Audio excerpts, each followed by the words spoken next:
Hello friends, तो कैसे हैं आप लोग। आज हम पढ़ने जा रहे हैं इथाइलिन, एक गैसेस प्लांट हार्मोन। इथाइलिन को C2H4 लिखते हैं, CH2 डबल बॉन्ड CH2 भी लिखते हैं। इथाइलिन रेगुलेट करता है फ्रूट की राइपनिंग को। इथाइलिन का प्रोडक्शन जब जाता है तो फ्रूट की राइपनिंग होती है। ऑर्गन एक्सपेंशन को, क्योंकि फोल्डेड स्ट्रक्चर होते हैं, उनके एक्सपेंशन को भी रेगुलेट करता है और इथाइलिन। सेनेसेंस को ये हम आगे पढ़ेंगे। जीन एक्सप्रेशन भी देखेंगे आप। स्ट्रेस रिस्पॉन्स की बात करें तो ड्रॉट स्ट्रेस आ सकता है, चिलिंग स्ट्रेस आ सकता है। ट्रिपल रिस्पॉन्स होता क्या है, इसके बारे में बात करेंगे। ट्रिपल रिस्पॉन्स जो होता है, इसमें रिड्यूस्ड इलोंगेशन, जो प्लांट होता है उसका इलोंगेशन रिड्यूस हो जाता है। बड़ा प्लांट का इलोंगेशन है तो इलोंगेशन ना होकर उसका इलोंगेशन क्या होता है, रिड्यूस्ड होता है, वो इलोंगेट नहीं हो पाता। अगर कोई प्लांट इलोंगेट नहीं कर पाएगा तो उसकी हाइपोगोटल क्या हो जाएगी, स्वेल कर जाएगी, हाइपोगोटल स्वेलिंग हो जाएगी। अब प्लांट लंबा ना होके थोड़ा मोटा हो गया। एपिकल हुक एक्सेजरेशन हो जाएगा। एपिकल हुक एक्सेजरेशन का क्या मतलब होता है, जो भी प्लांट ग्रो कर रहा था, अभी बहुत छोटा सा प्लांट है, इसमें क्या होता है, ये बड है और ये प्लांट है, हाइपोकोटिल है, तो इसकी जो बड वाला पार्ट है वो फोल्डेड हो जाएगा, लाइक दैट, ऐसे हो जाएगा, ये ऐसे करके कुछ इस टाइप का स्ट्रक्चर हो जाएगा, तो ये एक्सेजरेशन हो जाएगा, एपिकल हुक एक्सेजरेशन हो जाता है। C2H4 यानी कि इथाइलिन का जो फोल्ड स्ट्रक्चर जो इथाइलिन होता है वो इलोंगेटेड, ये इलोंगेटेड स्ट्रक्चर है, इसको कैसा कर देगा, फोल्डेड। तो इथाइलिन एक इलोंगेटेड स्ट्रक्चर को कैसा कर देता है, फोल्डेड स्ट्रक्चर में चेंज कर देता है। अगर हमें इथाइलिन का पता लगाना है तो इथाइलिन का पता हम presence of ethylene gas chromatography से हम पता लगा सकते हैं। तो गैस क्रोमेटोग्राफी करते हैं, इसका हमें याद रखना है। इथाइलिन का जो प्रोडक्शन होता है वो टेम्परेचर डिपेंडेंट होता है, ऑक्सीजन डिपेंडेंट होता है। अगर मैं इथाइलिन की बात करूं, इधर टेम्परेचर सेंटीग्रेड में बात करूं, तो मैक्सिमम आप अगर प्रोडक्शन इसका देखेंगे इथाइलिन का, maximum production 25 to 30 degree centigrade पे मैक्सिमम प्रोडक्शन है। 25 टू 30 डिग्री सेंटीग्रेड, तो ये मैक्सिमम यहाँ पे क्या है, इसका मैक्सिमम प्रोडक्शन है। आप देख रहे हैं इसका मैक्सिमम प्रोडक्शन यहाँ पे हो रहा है। अगर मैं बात करूँ कि इथाइलिन जो होता है वो बिना ऑक्सीजन के प्रोडक्शन उसको प्रोड्यूस नहीं कर सकता, तो without oxygen ethylene can not be produce. लेकिन जब ऑक्सीजन की सप्लाई को हम बढ़ाते हैं तो production of ethylene increases. Okay, इसको हम बोलते हैं इथाइलिन बस्ट। तो इथाइलिन बस्ट क्या होता है, अगर ऑक्सीजन की सप्लाई को हम बढ़ा दें तो इथाइलिन का प्रोडक्शन बहुत तेज़ी के साथ में बढ़ जाता है। ऐसा होता क्यों है, अचानक ऐसा क्या हो जाता है कि ऑक्सीजन की सप्लाई बढ़ाने से C2H4 का प्रोडक्शन बहुत ज़्यादा बढ़ जाता है। जो इथाइलिन प्रिकर्सर मॉलिक्यूल होते हैं वो एक्युमुलेट होते हैं सेल में। अगर इस सेल में कोई मॉलिक्यूल्स हैं जो कि इथाइलिन प्रोडक्शन के लिए ज़रूरी हैं, वो ऑलरेडी यहाँ एक्युमुलेशन है वहाँ। जैसे ही ऑक्सीजन की सप्लाई हम यहाँ पे बढ़ाते हैं, अचानक यहाँ पे क्या, सडनली उसी समय ऑक्सीजन का बहुत ज़्यादा रिलीज़ होगा, यहाँ से इथाइलिन का रिलीज़ होगा, तो इससे क्या होगा, इथाइलिन प्रोडक्शन बढ़ जाएगा और इसे हम कहेंगे इथाइलिन बस्ट। तो इसे इस नाम से भी जाना जाता है, इथाइलिन बस्ट। तो हम रिएक्शन पढ़ने जा रहे हैं कैसे बायोसिंथेसिस करेंगे इथाइलिन की। तो सबसे पहले प्रिकर्सर मॉलिक्यूल जो इसका है, प्रिकर्सर मॉलिक्यूल वो है मेथियोनिन अमीनो एसिड। तो हमारे पास है प्रिकर्सर मॉलिक्यूल मेथियोनिन। ओके, तो ये है हमारे पास मेथियोनिन अमीनो एसिड। अब क्या होता है, यहाँ पे एडोमेट सिंथेटेज नाम का एक एंजाइम आता है, एडोमेट सिंथेटेज। इस एंजाइम का क्या काम है, ये मेथियोनिन अमीनो एसिड को न्यूक्लियोसाइड के ऊपर ट्रांसफ़र कर देता है। कैसे देखेंगे, ये हमारे पास है एक राइबोज शुगर है, इसके फर्स्ट पोजीशन पे लगा हुआ है एडनिन, और यहाँ पे इसके 5th कार्बन पे हम देखेंगे CH2, 4A 5th, तो 5th CH2 से पूरा का पूरा मेथियोनिन उठ के इसके ऊपर ट्रांसफ़र हो जाएगा यहाँ पे। अब देखते हैं स्ट्रक्चर क्या बनता है। तो हमारे पास ये बन के आता है, इसको बोलते हैं एडोमेट शॉर्ट फॉर्म में, लेकिन अगर फुल इसका लिखें एस एडिनोसिल मेथियोनिन इसको शॉर्ट फॉर्म में एडोमेट भी बोलते हैं, एडोमेट। अब क्या होता है, एक यहाँ से बॉन्ड ब्रेक होता है, यहाँ से बॉन्ड, अब यहाँ पे हम यहाँ पे CH3 लगाना भूल गया, CH3, अगर CH3 लगेगा तो ये सल्फ़र यहाँ कितने बॉन्ड, 2 बॉन्ड बनाया हुआ है, यहाँ पे कितने 3, तो यहाँ एक प्लस चार्ज इस पे आ गया, तो ये यहाँ से बॉन्ड ब्रेक होता है। ओके, और यहाँ पे एक एंजाइम आता है ACC सिंथेज, ACC सिंथेज को हम ACS भी बोलते हैं। ओके, तो हमारे पास एक एंजाइम आया ACC सिंथेज। यहाँ पे क्या था, सिंथेटेज, जो सिंथेटेज होते हैं वो एनर्जी का यूज़ करते हैं, तो इन्होंने ATP का यूज़ किया, लेकिन यहाँ पे क्या था, ACC सिंथेज है, तो इसमें किसी प्रकार की कोई एनर्जी की ज़रूरत नहीं है, इसको हम ACS बोलते हैं, ACC सिंथेज बोलते हैं। तो जो मॉलिक्यूल हमारे पास बन के आता है उसको हम कहते हैं ACC, 1 amino cyclopropane 1 carboxylic acid बन के आता है। यहाँ पे हमें ज़रूरत पड़ती है अब नेक्स्ट प्रोसेस में ऑक्सीजन की, तो यहाँ पे हमारे पास जो एंजाइम आता है उसे कहते हैं ACC ऑक्सीडेज। अब सेल है, सेल के अंदर ऑक्सीजन होगी, ये ऑक्सीजन यहाँ पे कार्बन, इस वाले कार्बन को क्या बना देगा, CO2 प्लस A भी CO2 के फॉर्म में निकल जाएगा, और जो NH3 बचता है वो HCN के फॉर्म में यहाँ पे बाहर निकल जाएंगे। ओके, तो हमारे पास जो मॉलिक्यूल बन के सिंथेसाइज होके आता है उसे हम क्या बोलते हैं, ethylene, CH2 double bond CH2, तो ये जो हमारे पास बन के आया इसे हम बोलेंगे इथाइलिन।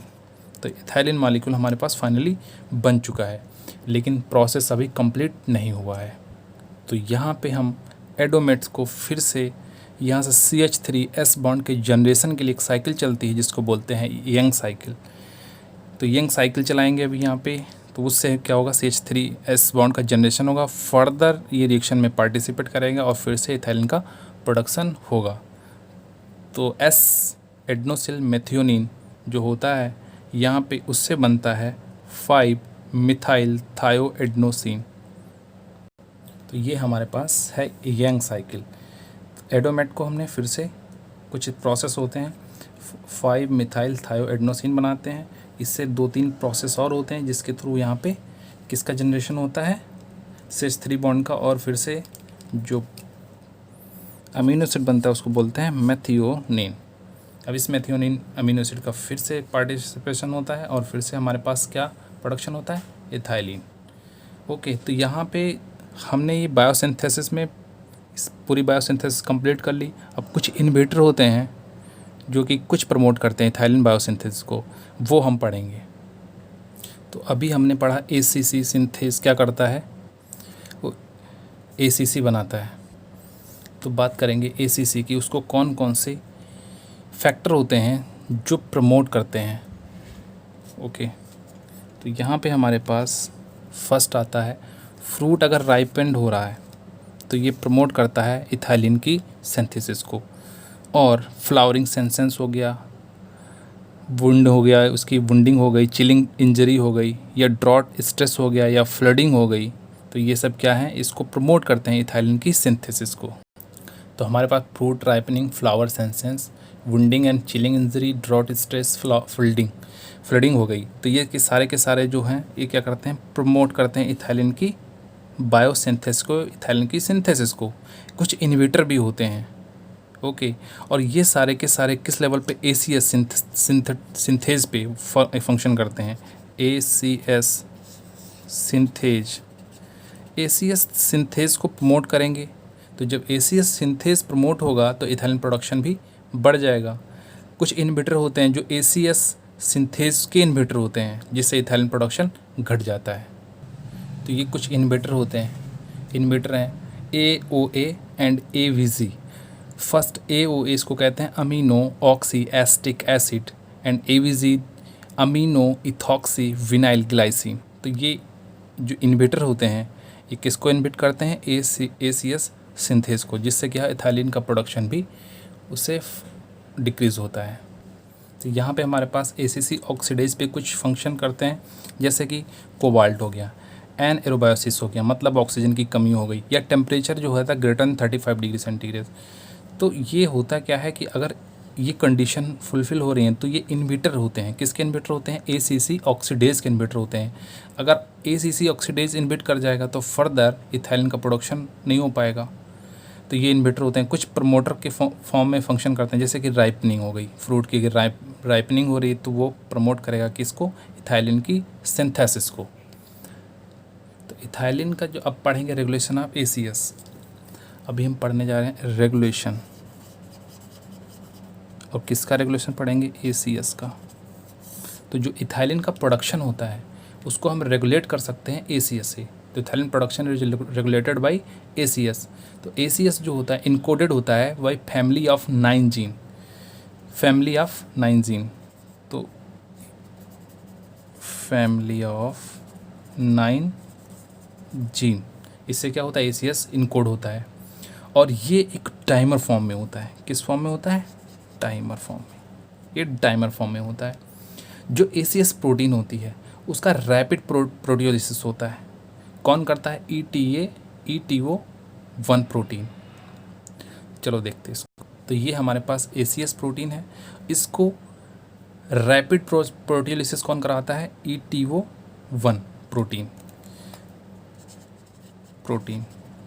क्यों कराता है? क्योंकि इथाइलिन का प्रोडक्शन हमें ज़रूरत ही नहीं है इथाइलिन की, तो इथाइलिन की ज़रूरत नहीं है तो प्लांट में हमें इथाइलिन नहीं बनना चाहिए। तो इथाइलिन की अगर ACS उस चीज़ को बढ़ाता है तो हम वहाँ पे ACS के फंक्शन को तोड़ने के लिए, उस प्रोटीन को ब्रेक डाउन करने के लिए हमारे पास ETO1 मौजूद है, जो कि इसको बार बार ब्रेक डाउन प्रोटियोलिसिस कराता रहता है। नॉर्मली होता क्या है? ACS जो होता है वो कंटिन्यूअस सिंथेसाइज्ड होता रहता है, और कंटिन्यूअस डिग्रेड भी होता रहता है। इससे होता क्या है कि इथाइलिन का जो कंसंट्रेशन हमें वो काफ़ी लो लेवल पे बना हुआ रहता है, यानी कि जितना फॉर्म हमें चाहिए उतना ही बना हुआ है। तो ये ACS बन भी रहा है और टूट भी रहा है, ब्रेक डाउन भी इसका डिग्रेडेड भी हो रहा है। जो ACS है, अगर इसकी यूबिक्विटिनेशन की बात करें तो ये C टर्मिनस पे होता है। तो ये अगर इसको सपोज ACS है और इस ACS एंजाइम का N टर्मिनस है और ये C टर्मिनस है, तो इसका यूबिक्विटिनेशन कहाँ होगा? C टर्मिनस पे। ओके, ये C टर्मिनस पे इसका यूबिक्विटिनेशन शुरू होगा और ये ब्रेक डाउन हो जाएगा। अगर ड्यूरिंग वुंड इन्फेक्शन हो जाए सपोज दैट, या पैथोजेनिक इन्फेक्शन हो जाए, या एबायोटिक स्ट्रेस हो जाए, तब क्या होता है? ये मैं बात कब कर रहा? जब वुंड इन्फेक्शन हो जाए, पैथोजेनिक को इन्फेक्शन हो जाए, या एबायोटिक स्ट्रेस हो जाए, उस समय ACS क्या होता है? फास्फोराइलेट हो जाता है। ACS का फास्फोराइलेशन हो जाता है। करता कौन है? MAPK, map kinase. इसका फास्फोराइलेशन कौन करता है? MAPK। ये मैप काइनेस का फास्फोराइलेशन करता है, जिससे क्या होता है? ACS स्टेबलाइज हो जाता है। ACS स्टेबलाइज हो जाएगा, इसका फंक्शन करने लगा और इथाइलिन प्रोडक्शन हो जाएगा। तो ACS स्टेबलाइजेस, ACS स्टेबलाइज हो जाता है यहाँ से। ओके, तो अगर मैं कहूँ कि ACS फास्फोराइलेट हो गया, तो यहाँ से क्या होगा? इसका इथाइलिन प्रोडक्शन बढ़ जाएगा। एक पॉइंट और, ETO1 अगर म्यूटेंट हो जाए, लॉस ऑफ फंक्शन म्यूटेशन हो जाए, तो ये क्या शो करता है? ट्रिपल रिस्पॉन्स शो करता है। कब? जब इसका लॉस ऑफ फंक्शन म्यूटेशन, तो जब इसका लॉस ऑफ फंक्शन म्यूटेशन हो जाएगा तो ये क्या शो करेगा? Triple response. ओके, एक टॉपिक और हमारे पास आता है लीफ एब्सिशन। लीफ एब्सिशन होता क्या है? पहली फेज़ होती है leaf maintained phase. First phase हमारे पास आती है लीफ मेंटेनेंस फेज़। इसमें क्या होता है? लीफ में ऑक्सीजन यहाँ पे अच्छा खासा बन रहा होता है। ये मेरे पास लीफ है, इसमें ऑक्सीजन अच्छा खासा यहाँ पे प्रोडक्शन चल रहा है। तो हाई ऑक्सीजन होगा, अगर मैं बात करूँ ऑक्सीजन हाई होगा। High oxygen reduces ethylene sensitivity. तो ये क्या कर देगा, रिड्यूस कर देगा इथाइलिन सेंसिटिविटी को। ओके, एंड सेकेंड फेज आती है शेडिंग इंडक्शन फेज। तो ये आती है शेडिंग इंडक्शन फेज। इसमें क्या होता है, सपोज दैट ये एक लीफ है,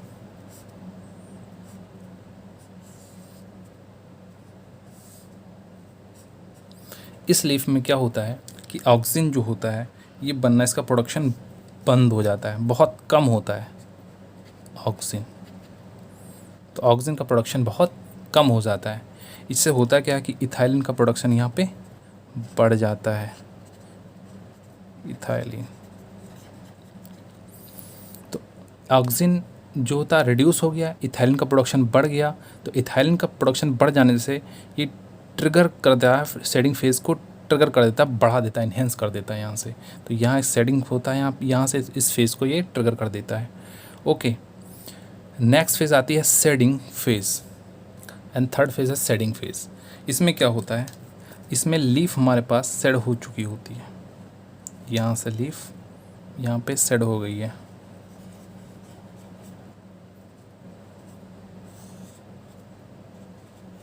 ये लीफ, ओके, ये शेड हो गई है।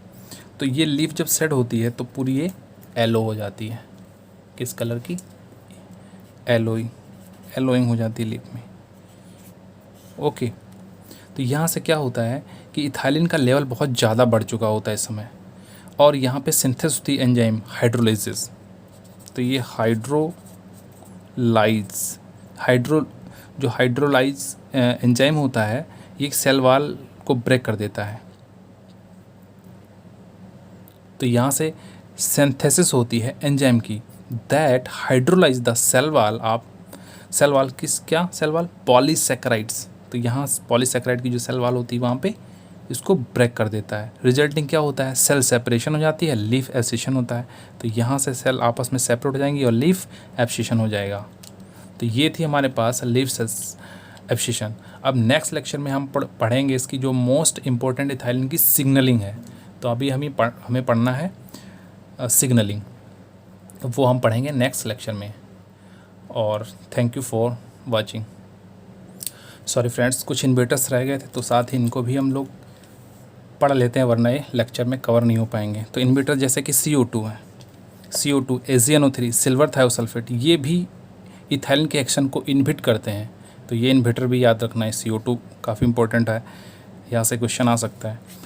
MCP की बात करें तो इसको बोलते हैं 1-मिथाइल साइक्लोप्रोपेन और ट्रांससाइक्लोऑक्टेन, ये दोनों ही स्ट्रॉन्ग इन्हिबिटर हैं इथाइलिन के। तो इसको भी हमें साथ ही याद रखना है। Okay, now this is finish. Thanks for watching.